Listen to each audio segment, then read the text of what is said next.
শুভ সকাল। আশা করি তোমরা সকলে খুব ভালো আছো, তোমাদের আশীর্বাদ ভালোবাসাতে আমি ঠিক নাই, কারণ আমাদের রাত 3টার থেকে লাইন নাই, বোর্ডের মিটার আমাদের পুড়ে গেছে, এখন চেঞ্জ করতে হবে, কত টাকা লাগবে জানি না। তো এখানে এখন চাউমিন বানাচ্ছে আমার ভাই, আর ভাইয়ের পিস মারা যাচ্ছে টাকা।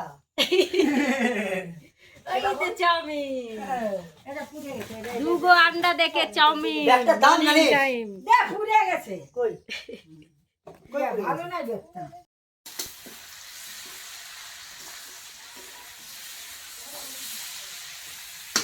তো চাউমিন খাওয়া কমপ্লিট। তো এখন রান্না করেছি এই যে এখানে গুঁড়া মাছের একটা চচ্চড়ি বসাই দিচ্ছি, আর আলু সিদ্ধ, এই যে আলু সিদ্ধ করে এই যে রুই মাছের ঝোল পাতলা পাতলা।